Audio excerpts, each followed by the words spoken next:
جاپانی پھل بمقابلہ سیب کس میں غذائیت زیادہ ہے؟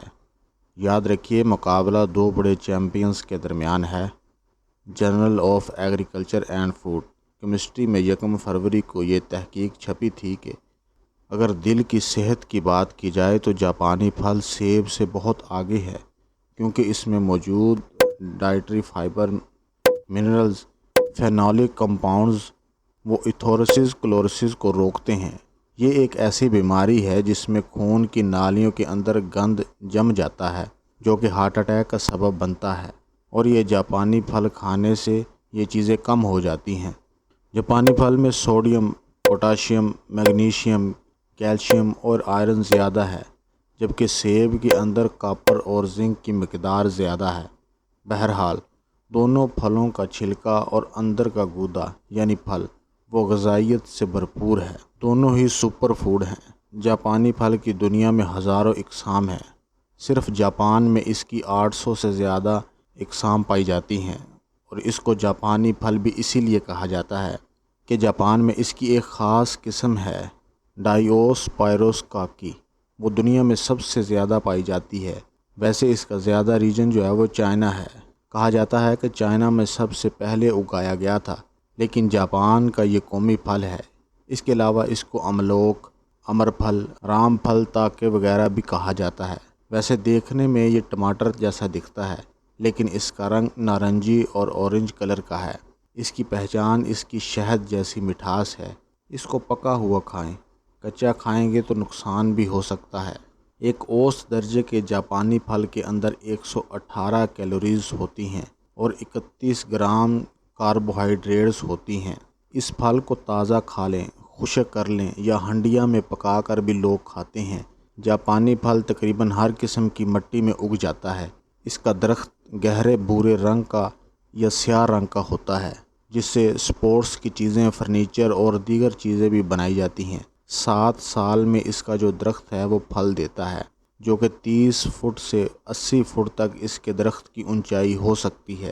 درخت پر لگے جب یہ پھل گہرے اورنج رنگ کا ہو جاتا ہے اور پھر نرم بھی ہو جاتا ہے، تب اس کو اتار لیا جاتا ہے۔ اس کے پتے چائے میں ڈالے جاتے ہیں اور اس کے بیج کو خشک کر کے کافی کی جگہ استعمال کیا جاتا ہے۔ ایک چاکلیٹ جاپانی پھل بھی ہوتا ہے۔ اس کا رنگ چاکلیٹ جیسا ہوتا ہے، ذائقہ بھی منفرد ہوتا ہے اور وہ بہت مہنگا ہوتا ہے۔ اس کی خاص خوشبو جانوروں کو اپنی طرف کھینچتی ہے، تو یہ ایک ٹریپ کے طور پر بھی استعمال کیا جاتا ہے کہ جانوروں کو اپنی طرف بلایا جائے اور بلا کے ان کو پکڑ لیا جائے۔ روایتی چائنیز میڈیسن کے اندر یہ جو جاپانی پھل ہے، اس کو بالخصوص ENT یعنی ناک، کان، گلے کی جو بیماریاں ہیں، اس میں بطور دوائی استعمال کیا جاتا ہے۔ اس کے علاوہ کیک، ڈبل روٹی، سلاد، جیلی، مشروبات وغیرہ میں بھی جاپانی پھل کو ڈالا جاتا ہے، جس سے اس کا ذائقہ دوبالا ہو جاتا ہے۔ اس پھل سے آپ ڈیزرٹ یا اس کے سلائسز کر کے اوون میں گرم کر لیں تو فوڈ کی چھوٹی چھوٹی پتیاں وہ تیار ہو جائیں گی، جو بعد میں استعمال کی جا سکتی ہیں۔ سال کے آخر میں نظر آنے والا یہ پھل پاکستان میں کشمیر اور سوات اور دیگر جگہوں پر بھی کاشت کیا جاتا ہے۔ دراصل پاکستان کی آب و ہوا اس پھل کے لیے بہت سازگار ہے۔ آپ نے غور کیا ہوگا کہ جاپانی پھل کھانے کے بعد منہ میں خاص قسم کا ذائقہ آتا ہے، مٹیلک قسم کا، اور یہ کسیلا سا ذائقہ آتا ہے، وہ تھوڑا خشک سا ہو جاتا ہے۔ اس کی وجہ اس میں موجود یہ ٹینسز ہیں۔ یہ خاص قسم کا کمپاؤنڈ ہے جو کھانے کے بعد منہ کو ڈرائی کر دیتا ہے۔ جیسے انگلی میں ایلفی لگ جائے جو کیفیت ہوتی ہے، ایسے منہ کی کیفیت ہو جاتی ہے۔ بہرحال وہ ایک چیز ہے، لیکن غذائیت سے یہ بھرا پڑا ہے۔ بعض ملکوں میں ڈرائی فروٹ کے طور پر بھی استعمال کیا جاتا ہے۔ باقاعدہ اس کے پلانٹ لگے ہوئے ہیں، فیکٹریز لگی ہوئی ہیں جہاں پر اس پھل کو سکھایا جاتا ہے۔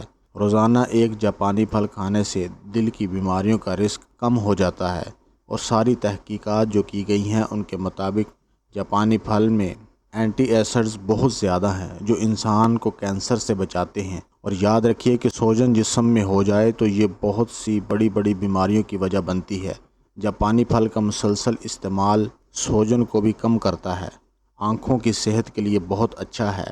2 اس کے اندر چیزیں ہیں، لیوٹن اور زیزینتھل 1,00,000 لوگوں پر کی گئی تحقیق کے مطابق جو لوگ لیوٹن اور زینٹن زیادہ استعمال کرتے ہیں ان میں آنکھوں کی بیماریوں کا رسک کم ہو جاتا ہے، اور یہ انڈے اور گاجر وغیرہ میں بھی موجود ہوتا ہے۔